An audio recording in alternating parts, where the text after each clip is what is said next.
slave ships. The black slave trade to the Americas was entirely in Switzerland's hands by the Swiss Nazi Templars and their banks, of which I will give you now names of Swiss families, Swiss banks and Swiss companies. Here you can see the Swiss flag at the end of the ship.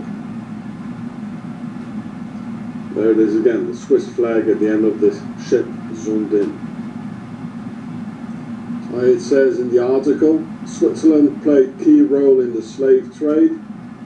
So it's from 2003. Switzerland's involvement in the African slave trade runs deeper than the history books suggest.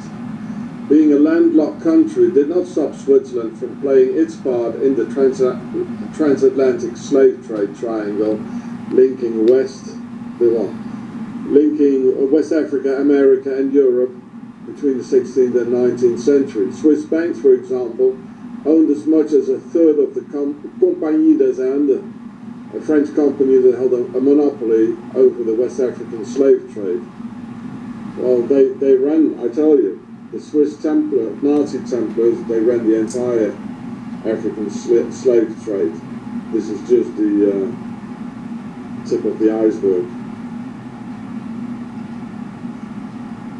Swiss involvement in slavery and the transatlantic slave trade. A merely cursory look at various works and studies into the social and economic history of Switzerland, as well as a rereading of older standard publications, lead to the surprising discovery that the Swiss involvement in slavery and the triangular trade has been much closer than previously known.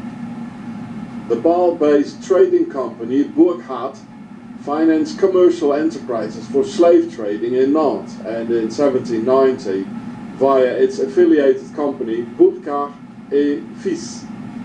You see, it's Burkhardt, and they wrote it down in the French name, Burkhardt. You know, they're always hiding things. Contributed to the equipment of a slave ship, in which enterprise Christophe Merian took part too. It's a very rich family in Basel. And we find here the word mer, mer-i-an. Mer, it means a pyramid in the Pharaonic language. Ri is the sun, mer-ri. An and on is often used in Pharaonic names. I translated it once.